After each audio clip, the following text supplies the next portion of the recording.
Hi there, welcome to my YouTube channel. This is Tina from TinaHeals.com, and if you have a Taurus rising, Moon in Cancer in the third, and if you have a Sun in Pisces in the 11th house, and this is your video. Welcome, welcome, welcome.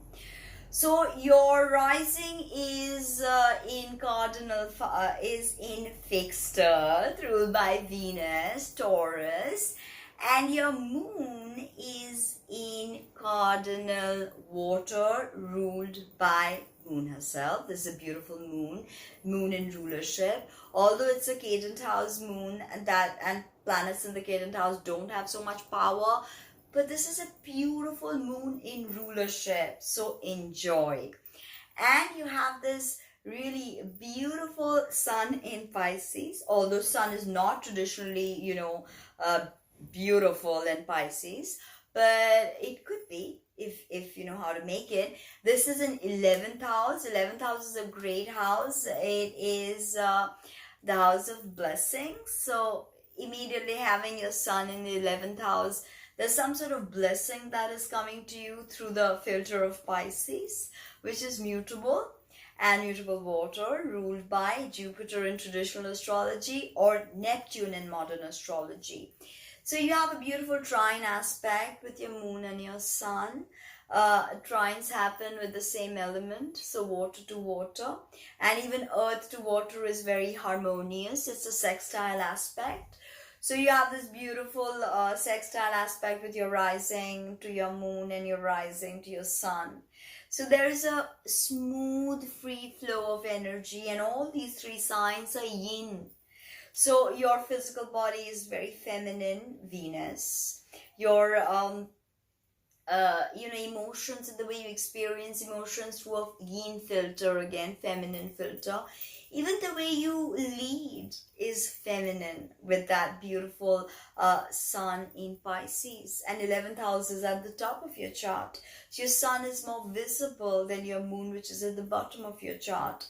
So you will be in the spotlight. You could deal with the internet to do business, and Pisces sun always as healing or spiritual or tarot or something associated to the Cancer Pisces combination of sun and moon.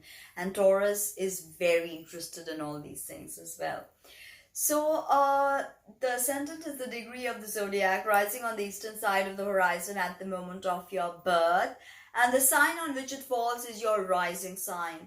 So this is sort of the Jungian mask you wear to interface with society. It is how the world perceives you. It's your constitution, your physicality, your stamina, your overall health, your psychological makeup, how you appear, your appearance, how the world perceives you. The ascendant is like the most you part of the chart, okay, and it is the helm from which you steer your life, okay. Having your rising in Venus ruled Taurus, people can see that Venus on your physical body. You're very beautiful, and also with that Pisces sun, and the Cancer moons, you're like a beautiful feminine archetype, okay. And the way you dress, it's probably traditional and conservative, because both Cancer Taurus are traditional and conservative, but there is definitely a very a deep beauty to it, a deep beauty to it. And Taurus always likes to excel at things and buy the best, okay. This is the sign of buying and income and resources, the second house, the natural second house of the zodiac. So Taurus rising, you immediately when you walk in, people see, think of the bull. I'm not saying people see the bull, but think of the bull: solid, dependable, committed, hardworking, but can be very stubborn, can get angry when they see red, they get angry. People probably notice the way you talk, because Taurus rules the throat and the thyroid. So, you just have a very beautiful voice. Throw your Venus on your first house, you're a singer and a performer or an actress of some kind, okay. It can be in the theater. Venus rules the theater, and Pisces rules celluloid. And Here you have beautiful Venus and Jupiter combination with your rising and your sun, and their sextile. This is a beautiful aspect that's happening as well with your rising and your sun sign. So the way you look is very beautiful. The way you talk is your third house moon. It's very emotional. You can get people riled up with emotions, and you are very susceptible to emotions as well. The chakra of Taurus is the Muladhara chakra, and the Sephiroth is Malkuth. Taurus deals with vegetation, agriculture, so there's a connection with food. So, and Venus is all things sweet, so you love all things sweet. But there can be a very hedonistic, overindulgent side to Taurus. Think of the five-petal pentagram that Venus draws up in the skies. That is emblematic of how she seduces the soul into incarnation. And here we are experiencing all things by touching, feeling, smelling, eating. So Taurus loves to cook. Will cook for you, will feed you, will also want to be cooked for and be fed. The way to a person's heart is through their stomach, correct for both Taurus and Cancer. Won't say so for Pisces. Could be. Pisces can also have a very sweet tooth. Venus is exalted there, remember. A beautiful combination there happening. So take care. And Pisces can be into intoxicants. So that's another story. I love sensuality with this beautiful triple water. Very sensual. Like to give pleasure. Like to receive pleasure. Okay, can be very committed, but can be very controlling if committed. Can be selfish, moody, and all of those dark vibes of Taurus. Do not like surprises. Like things to be spoken about before something is just sprung up on them. They hate that. Now remember that you have to embody life with the Taurus rising, because this is all about embodiment. Yes, this is about sustainability, stability, functionality. Venus through Taurus is about embodiment. Now moving on to your moon in the third. Again, a moon being in mutable Cancer. Okay, cardinal Cancer, which is cardinal water. Okay, and the moon being here in rulership in the third house of siblings, automobiles, short distance travel, neighborhoods. You're very sensitive about these things. You could be very attached to your older sister or even younger sister. Your mother you could be very attached to. You could be very attached to an automobile. You may like to go for short distance travel. Sometimes they could be pilgrimages, because you have a very spiritual side to you, mystical side to you as well. Now, a Cancer moon in the third house, you know what people are communicating. You're very susceptible to pick up cues of communication. And as I said, third house moon's great at blogging, great at content creation, could even be great with acting. Now, whatever the moon does in Cancer, if you think about the moon is the mother. The moon is our emotions, our imagination, our psychic awareness. The moon is our the feminine, our menstrual cycles, okay? The embodiment of our personal mysteries. Moon is our secrets is the moon. So moon in Cancer has a very nourishing component to it, nurturing, nourishing. They want to mother you. They'll mother their friends. They'll mother their siblings, or they were mothered. Okay, sometimes mothering can become smothering.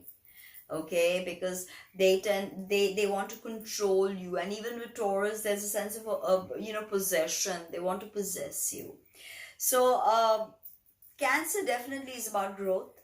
That's why Jupiter is exalted in Cancer, because Jupiter likes to grow. But Cancer not only, sparks growth, it sustains growth, it nourishes growth. It can be very connected to growth, very sentimental, very nostalgic. Even Taurus, even Pisces, very sentimental, very nostalgic, traditionalists. Okay, very deep, very caring, very empathic. Yes, they will nurture you, but please nurture them back, because with these three placements, they oftentimes will not, ask you to do something. That's a problem with Cancer. They keep giving so much that there is nothing for them to, and they don't take. So taking is as healthy as giving. It's a two-way process. Remember that. Moon in Cancer is very changeable. Think of the moon, how she changes, but not flexible or adaptable, because it's not mutable. Okay, so there's no adaptability to this emotional framework that you possess.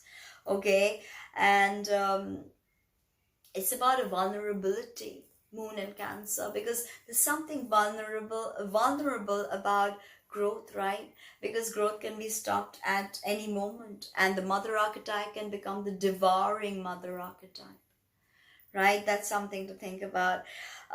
Very demanding emotionally, this moon in Cancer. Okay, you could be your mom could be very demanding emotionally as well. Right, now moving on to the sun. The sun is your father. It's how you shine, your leadership skills, your healthy sense of I am. Now, sun does not do well in Pisces. It's ruled by Jupiter in traditional astrology, or Neptune in modern astrology.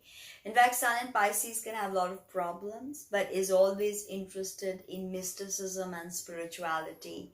This is the archetype of the mystic.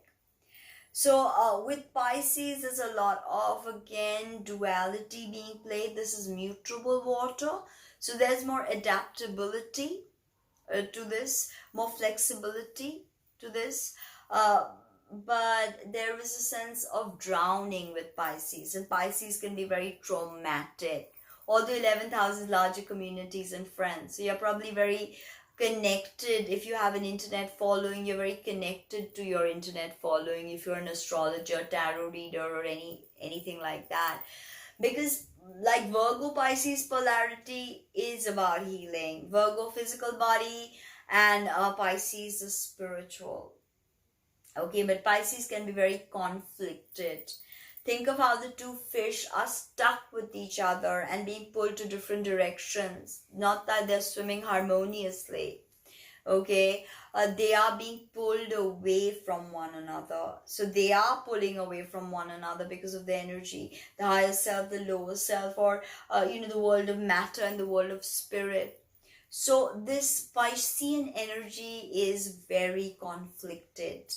It's not an energy that's stable or grounded, and even Cancer is not stable or grounded. So hopefully your Taurus rising is bringing you that grounding.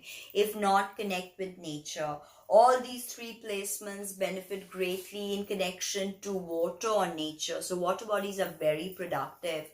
The Pisces rules all things nebulous, if you think about it. Pisces also expands. It's Jupiter ruled after all. And you have the two benefics again, the greater benefic in your sun ruler, solar ruler, and the lesser benefic is your rising ruler. So life has been blessed, and more so than, say, a Pisces 12th house sun. Pisces is trauma. Pisces is the victim savior complex playing out, the internal need to be a messiah and being too afraid to really take the reign and do what it needs to be done. Because Pisces is so not here, here 1 minute, not here, then gone there, then, moving. Because they absorb so much feedback from the atmosphere that they are like psychic sponges, and they pick up all this energy and they don't know what to do with it, and that can be very destructive. Pisces also rules addictions of all sorts, rules incarceration. So any problematic aspect of the sun could see a father being imprisoned, or you in some point, if you're doing something illegal, you can be imprisoned, because Pisces loves to get high and sweet. So think of food, and if you put on too much of weight, it will not be easy for you to lose it. Okay, water, and especially Taurus, water and earth together with put in the Taurus, they're Taurus planets, very difficult. Taurus rising, your body will never be skinny. It'll always be weighty. So that Pisces sun is definitely illuminating all things mystical, all things spiritual. If it's in the higher vibe, if it's in the lower vibe, it's illuminating addictions, escapism. Okay, the trick to this is working with the archetype of the builder, the archetype of the nurturer, and the archetype of the mystic, and fusing them together, creating a spiritual art, because Pisces and Venus rule Taurus are about art. Cancer also, after all, life should be about art. So drop me a comment below and let me know what you think. Book a reading, check out my merch. Thank you.